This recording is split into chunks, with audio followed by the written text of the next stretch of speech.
Good afternoon, friends. I am Mahendra Khara.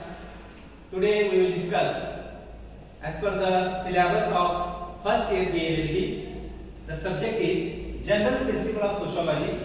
समाजशास्त्राची तत्वे हा आपला विषय आहे आणि या विषयामध्ये आपल्याला जो सिलेबस आहे किंवा जो अभ्यासक्रम आहे त्यातला एक एक टॉपिकवर आपण या व्हिडिओमध्ये बोलणार आहोत. पहिला टॉपिक आपला सुरू होणार आहे आणि तो आहे की define sociology, nature and scope of sociology.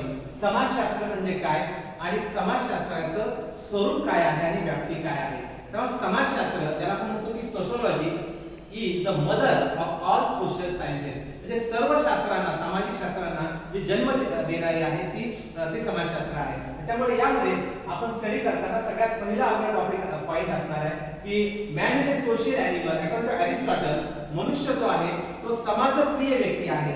मनुष्य हा समाजाशिवाय राहू शकत नाही. प्रत्येक व्यक्तीला समाजामध्ये राहायचं आहे. त्याला आयसोलेटेड आपण म्हणतो की एकाकी व्यक्ती हा जगू शकत नाही. त्यामुळे man is a social animal. The sociology is a study of the behavior of person, not only individual but society. या समाजशास्त्रामध्ये आपण व्यक्तीच्या वर्तणुकीचा अभ्यास करतो. In sociology we study the behavior of the human society or the individual person. For example, आपण जर म्हटलं की values किंवा नॉर्म्स किंवा कम्युनिटी किंवा सोशल कंट्रोल, सामाजिक नियंत्रण किंवा त्याला आपण म्हणतो सोशल चेंज, या सगळ्यामधून आपण काय करतो तर व्यक्तीचा अभ्यास आपण त्यामध्ये करत असतो. आणि त्यामुळे समाजशास्त्र म्हणजे काय आहे तर study the behaviour of person, व्यक्तीच्या वर्तणुकीचा अभ्यास आहे. समाजशास्त्र म्हणजे स्टडी द सोशल इंटरॅक्शन असा शब्द आलेला आहे. इंटरॅक्शन म्हणजे काय तर आपण एकमेकांशी कसं वागतो त्याचा अभ्यास आपण समाजशास्त्रामध्ये करत असतो.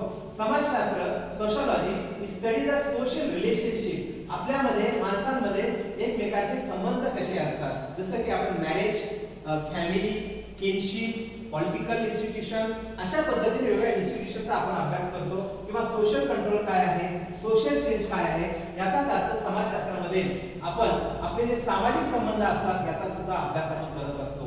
आता समाजशास्त्र म्हणजे एक प्रकारे आपल्याला relationship of the sociology with other social sciences यामध्ये जर आपण स्टडी केला तर यामध्ये समाजशास्त्राचा आणि इतर सामाजिक शास्त्रांचा काय संबंध आहे.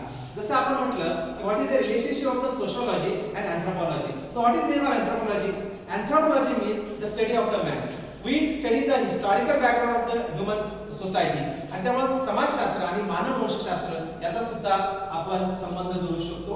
समाजशास्त्र आणि फिलॉसॉफीचा संबंध आहे कारण समाजशास्त्रामध्ये सुद्धा आपण सॉक्रेटिस असेल, कार्ल मार्क्स असेल. कार्ल मार्क्सने असं म्हटलं की ही first person who divide the human society in the haves and haves not. आणि त्यामुळे कार्ल मार्क्स असेल किंवा सॉक्रेटिस असेल, प्लेटो असेल, हे अनेक विचारवंतांचा आपण यामध्ये अभ्यास करतो. आणि त्यामुळे समाजशास्त्राचा आणि तत्वज्ञानाचा सुद्धा संबंध आहे.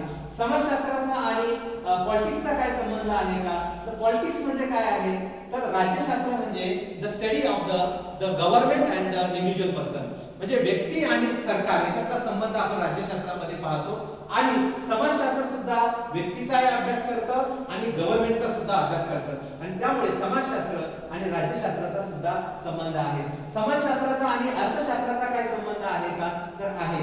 अर्थशास्त्रामध्ये आपण कशाचा अभ्यास करतो तर ह्युमन वॉन्ट्स, त्याला आपण म्हणतो की मानवी गरजा, अनंत मानवी गरजा असतात आणि साधन मात्र पैसा आणि वेळ ही दोनच असतात. आणि त्यामुळे अनंत गरजा आणि त्याचा वेळ घालण्यासाठी आपण मानवी वर्तनाचा जो अभ्यास करतो तो इकॉनॉमिक्स मध्ये करतो. इकॉनॉमिक्स मध्ये how to product, how much products, when product, आपण उत्पादन किती करायचं, कुठे करायचं, कुणासाठी करायचं याचा अभ्यास आपण अर्थशास्त्रामध्ये करतो. आणि याच मानवी गरजांचा अभ्यास जसा अर्थशास्त्रामध्ये होतो तसा समाजशास्त्रामध्ये सुद्धा आपण करत असतो. कारण तर सायकोलॉजीचा सुद्धा आपल्या संबंध जोडता येईल कारण सायकोलॉजी म्हणजे काय आहे तर psychology is a science which studies the human mental capacity or mental ability. आपण माणसाच्या मानवतेचा, त्याला माणुसकीचा किंवा आपण म्हणतो मानसशास्त्राचा आपण अभ्यास करतो, मनाचा आपण अभ्यास करतो. आणि समाजशास्त्रामध्ये सुद्धा मानवी वर्तनाचा अभ्यास केला जातो. आणि त्यामुळे असं आपल्याला म्हणता येईल की sociology is a mother of all social sciences. आता यानंतर आपण जर स्कोप ऑफ सोशियोलॉजी पाहिलं की समाजशास्त्राची व्याप्ती काय आहे तर समाजशास्त्रामध्ये आपण सामाजिक रचनेचा अभ्यास करतो.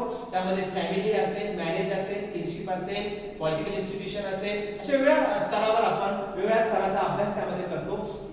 इंटरॅक्शन म्हणजे काय बरं, तर आपण एकमेकांशी संबंध कसे ठेवतो त्याचा अभ्यास आपण करतो. रिलेशनशिप म्हणजे आपल्यामध्ये एकमेकांचे संबंध कसे असतात, मग ते फ्रेंडशिप असेल किंवा मॅरेज असेल किंवा किनशिप असेल, याचा सुद्धा आपण यामध्ये अभ्यास करत असतो. इन्स्टिट्यूशनचा आपण अभ्यास करतो, जसे की फॅमिली, मॅरेज, त्यानंतर पॉलिटिकल इन्स्टिट्यूशन, किनशिप असेल, रिलीजियस इन्स्टिट्यूशन असेल, त्यानंतर कम्युनिटीचा सुद्धा आपण अभ्यास करतो. कम्युनिटी म्हणजे काय, म्हणजे सोसायटी म्हणजे काय आणि कम्युनिटी म्हणजे काय, याचा सुद्धा आपण अभ्यास यामध्ये करतो.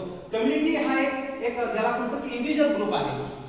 सोसायटी हा ग्लोबल आहे मीनिंग. मात्र कम्युनिटी म्हटलं की कम्युनिटीमध्ये आपण काय करतो की एक स्पेसिफिक ग्रुप आहे आणि त्यांचा एक स्पेसिफिक व्हिजन आहे.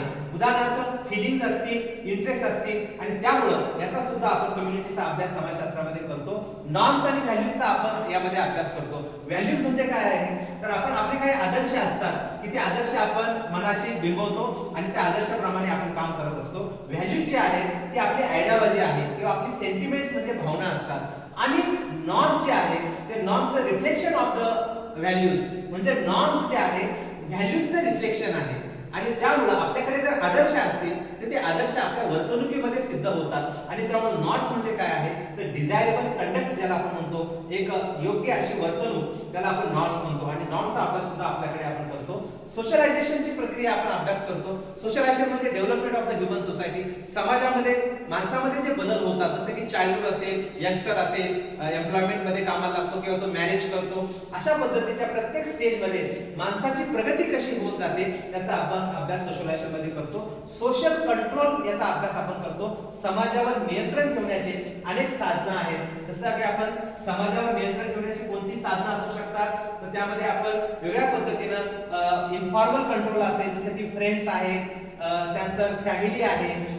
त्यानंतर फॉर्मल कंट्रोल याचा अर्थ काय की गव्हर्नमेंट ज्याला आपण म्हणतो, शासन काही रूल्स रेग्युलेशन बनवतं, लॉ त्यामध्ये येतं, पोलीस, त्यानंतर कोर्ट असेल, तर अशा वेगळ्या प्रकारचे लीगल इन्स्टिट्यूशन सुद्धा फॉर्मल मध्ये आपल्याला स्टडी करायचे असतात. तर शेवटी आपण पॉइंट बोलतोय की what is the importance of sociology.